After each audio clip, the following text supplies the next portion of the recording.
Hi there, today we're reading chapter 21 of The Secret Garden. Ben Weatherstaff. One of the strange things about living in the world is that it is only now and then one is quite sure one is going to live forever and ever and ever.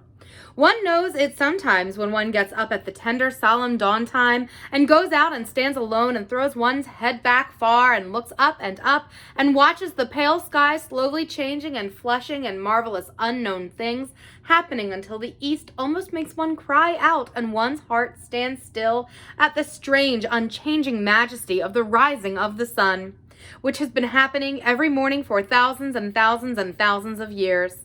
One knows it then for a moment or so, and then one knows it sometimes when one stands by oneself in a wood at sunset, and the deep, mysterious gold stillness slanting through and under the branches seem to be saying slowly again and again something one cannot quite hear, however much one tries.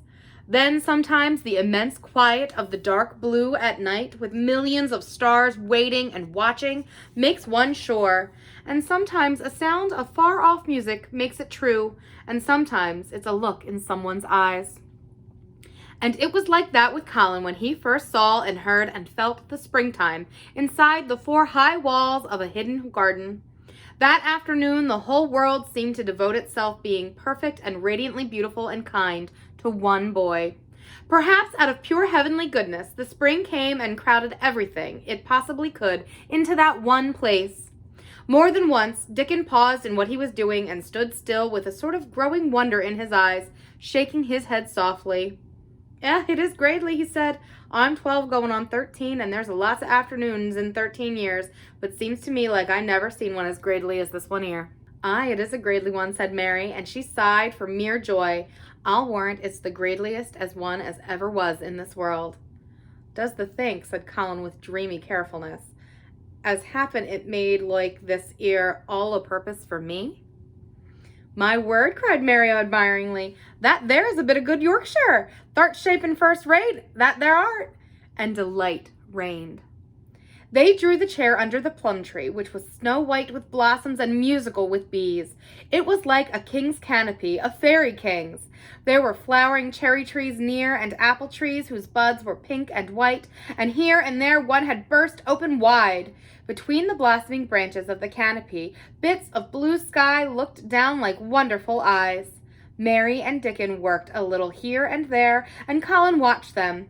They brought him things to look at, buds which were opening, buds which were tight closed, bits of twigs whose leaves were just showing green, the feather of a woodpecker which had dropped on the grass, the empty shell of some bird early hatched. Dickon pushed the chair slowly round and round the garden, stopping every other moment to let him look at wonder springing out of the earth or trailing down from trees. It was like being taken in state round the country of a magic king and queen and shown all the mysterious riches it contained. "I wonder if we shall see the robin," said Colin. "They'll see him off and after a bit," answered Dickon. "When the eggs hatch, the little chap'll be kept so busy it'll make his head swim. They'll see him flying back and forth and for carrying worms nigh as big as himself. And that much noise going on in the nest when he gets there as fair flusters him so as he can scarce knows which big mouth to drop the first piece in. And gaping beaks and squawks on every side. Mother says as when she sees the work a robin is to keep them gaping beaks filled, she feels like she was a lady with nothing to do. She says she's seen the little chaps when it seemed like the sweat must be dropping off them, though folk can't see it." This made them giggle so delightedly that they were obliged to cover their mouths with their hands, remembering that they must not be heard. Colin had been instructed as to the law of whispers and low voices several days before. He liked the mysteriousness of it and did his best, but in the midst of excited enjoyment, it is rather difficult never to laugh above a whisper. Every moment of the afternoon was full of new things, and every hour the sunshine grew more golden. The wheeled chair had been drawn back under the canopy, and Dickon had sat down on the grass and had just drawn out his pipe when Colin saw something he had not had time to notice before. "That's a very old tree over there, isn't it?" he said. Dickon looked across the grass at the tree, and Mary looked, and there was a brief moment of stillness. "Yes," answered Dickon after it, and his low voice had a very gentle sound. Mary gazed at the tree and thought. "The branches are quite gray, and there's not a single leaf anywhere," Colin went on. "It's quite dead, isn't it?" "Aye," admitted Dickon, "but them roses as has climbed all over will nearly hide every bit of the dead wood when they're full of leaves and flowers. It won't look dead then. It'll be the prettiest of all." Mary still gazed at the tree and thought. "It looks as if a big branch had been broken off," said Colin. "I wonder how it was done." "It's been done many a year," answered Dickon, with a sudden relieved start and laying his hand on Colin. "Look at that robin! There he is! He'd been foraging for his mate." Colin was almost too late, but he just caught sight of him, the flash of red-breasted bird with something in its beak. He darted through the greenness and into the close-grown corner and was out of sight. Colin leaned back on his cushion again, laughing a little. "He's taking her tea to her. Perhaps it's 5 o'clock. I think I'd like some tea myself." And so they were safe. "It was magic which sent the robin," said Mary secretly to Dickon afterward. I know it was magic, for both she and Dickon had been afraid Colin might ask something about the tree, whose branch had broken off 10 years ago, and they had talked it over together, and Dickon had stood and rubbed his head in a troubled way. "We mun not look as it was no different from the other trees," he had said.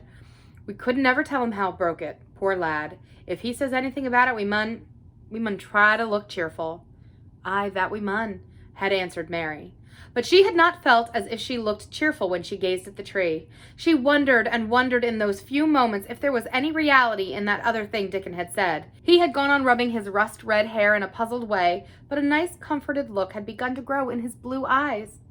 "Mrs. Craven was a very lovely young lady," he had gone on rather hesitatingly. "And mother, she thinks maybe she's about Misselthwaite many a time looking after Meester Colin, same as all mothers do when they're took out of the world. They have to come back, the seas. Happen she's in the garden, and happen it was hers that set us to work and told us to bring him here." Mary had thought he meant something about magic. She was a great believer in magic. Secretly, she quite believed that Dickon worked magic, of course, good magic, on everything near him, and that was why people liked him so much, and wild creatures knew he was their friend.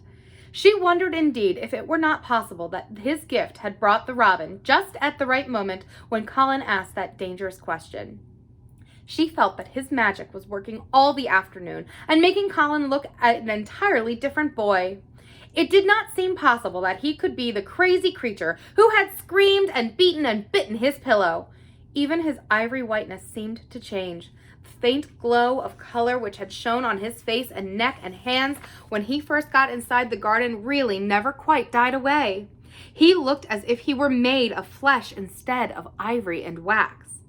They saw the robin carry food to his mate 2 or 3 times, and it was so suggestive of afternoon tea that Colin felt they must have some. "Go and make one of the men servants bring some in a basket to the rhododendron walk," he said, "and then you and Dickon can bring it here."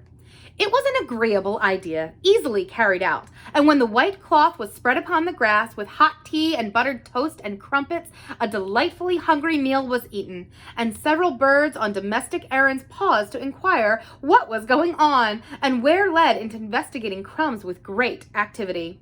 Nut and Shell whisked up trees with pieces of cake, and Soot took the entire half of a buttered crumpet into a corner and pecked at it, and examined and turned it over and made hoarse remarks about it until he decided to swallow it all joyfully in one gulp.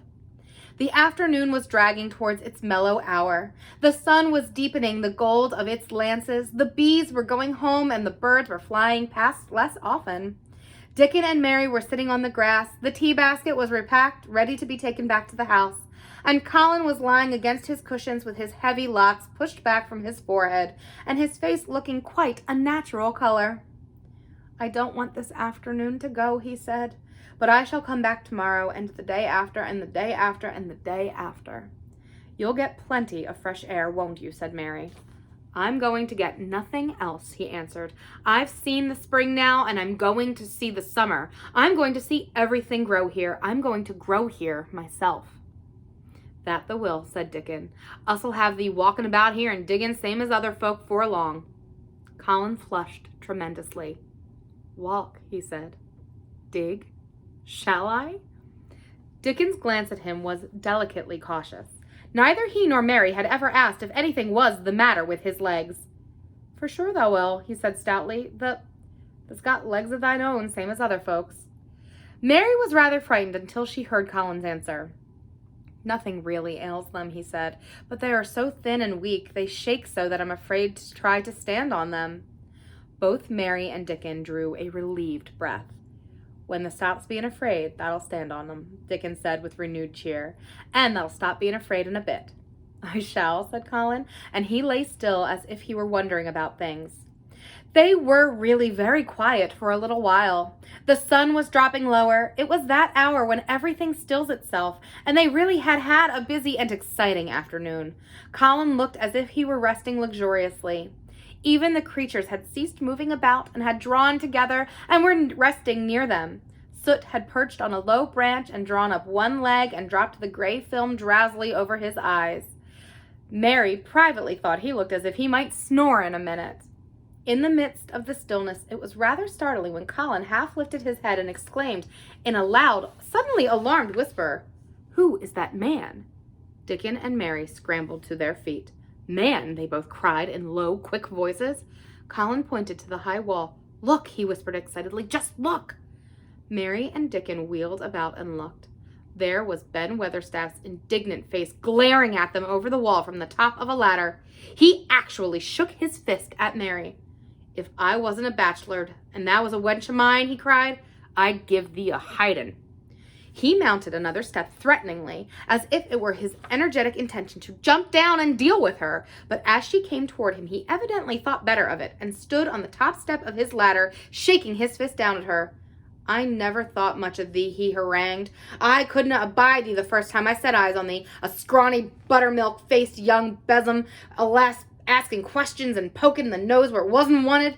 I never know that got so thick with me. If I hadn't been for the drat him." "Ben Weatherstaff," called out Mary, finding her breath. She stood below him and called up to him with a sort of gasp. "Ben Weatherstaff, it was the robin who showed me the way." Then it did seem as if Ben really would scramble down on her side of the wall. He was so outraged. "The young baden," he called down at her, "laying the badness on a robin. Not but what he's impudent now enough for anything. He showed thee the way. Him! Ha! Thou young knout!" He could see his next word burst out because he was overpowered by curiosity. "How in this world did he get in?" "It was the robin who showed me the way," she protested obstinately. "He didn't know he was doing it, but he did, and I can't tell you from here while you're shaking your fist at me." He stopped shaking his fist very suddenly at that very moment, and his jaw actually dropped as he stared over her head at something he saw coming over the grass toward him. At the first sound of his torrent of words, Colin had been so surprised that he had only sat up and listened as if he were spellbound. But in the midst of it, he had recovered himself and beckoned imperiously to Dickon. "Wheel me over there," he commanded. "Wheel me quite close and stop me right in front of him." And this, if you please, this is what Ben Weatherstaff beheld and which made his jaw drop. A wheeled chair with luxurious cushions and robes which came toward him, looking rather like some sort of state coach because a young Rajah leaned back in it with royal command in his great black-rimmed eyes and a thin white hand extended haughtily toward him. And it stopped right under Ben Weatherstaff's nose. It was really no wonder his mouth dropped open. "Do you know who I am?" demanded the Rajah. How Ben Weatherstaff stared! His red old eyes fixed themselves on what was before him as if he were seeing a ghost. He gazed and gulped a lump down his throat and did not say a word. "Do you know who I am?" demanded Colin still more imperiously. "Answer." Ben Weatherstaff put his gnarled hand up and passed it over his eyes and over his forehead, and then he did answer in a queer, shaky voice. "Who thou art," he said. "Aye, that I do. With his mother's eyes staring at me out of the face, Lord knows how they come here. But thou art the poor cripple." Colin forgot that he had ever had a back. His face flushed scarlet, and he sat bolt upright. "I'm not a cripple," he cried out furiously. "I'm not." "He's not," cried Mary, almost shouting up the wall in her fierce indignation. "He's not got a lump as big as a pin. I looked, and there was none there, not one." Ben Weatherstaff passed his hand over his forehead again and gazed as if he could never gaze enough. His hand shook, and his mouth shook, and his voice shook. He was an ignorant old man and a tactless old man, and he could only remember the things he had heard. The hasn't got a crooked back?" he said hoarsely. "No," shouted Colin. "And the hasn't got crooked legs?" quavered Ben more hoarsely yet. It was too much. The strength which Colin usually threw into his tantrums rushed through him now in a new way. Never yet had he been accused of crooked legs, even in whispers, and the perfectly simple belief in their existence, which was revealed by Ben Weatherstaff's voice, was more than the Rajah, flesh and blood, could endure. His anger and insulted pride made him forget everything but this one moment, and filled him with a power he had never known before, an almost unnatural strength. "Come here," he shouted to Dickon, and he actually began to tear the coverings off of his lower limbs and disentangle himself. Come here, this minute." Dickon was by his side in a second. Mary caught her breath in a short gasp and felt herself turn pale. "He can do it. He can do it. He can do it. He can," she gabbled over to herself under her breath as fast as ever she could. There was a brief, fierce scramble. The rugs were tossed onto the ground. Dickon held Colin's arm. The thin legs were out. The thin feet were on the grass.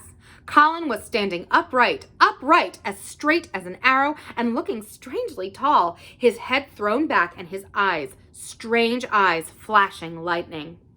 "Look at me," he flung up at Ben Weatherstaff. "Just look at me, you. Just look at me." "He's as straight as I am," cried Dickon. "He's as straight as any lad in Yorkshire." What Ben Weatherstaff did, Mary thought queer beyond measure. He choked and gulped, and suddenly tears ran down his weather-wrinkled cheeks, and he struck his old hands together. "Ah," he burst forth, the lies folks tell, thou'rt as thin as a lath, as white as a wraith, but there's not a knob on thee. Thou'll make a mon yet, God bless thee." Dickon held Colin's arm strongly, but the boy had not begun to falter. He stood straighter and looked Ben Weatherstaff in the face. "I'm your master," he said, "when my father is away, and you are to obey me. This is my garden. Don't dare say a word about it. You get down from that ladder and go out to the long walk, and Miss Mary will meet you and bring you here. I want to talk to you. We did not want you, but now you will have to be in on the secret. Be quick." Ben Weatherstaff's crabbed old face was still wet with one queer rush of tears. It seemed as if he could not take his eyes from thin, straight Colin standing on his feet, with his head thrown back. "Ugh, lad," he almost whispered. "Ugh, my lad." And then, remembering himself, he suddenly touched his hat gardener fashion and said, yes, sir," and obediently disappeared as he descended the ladder.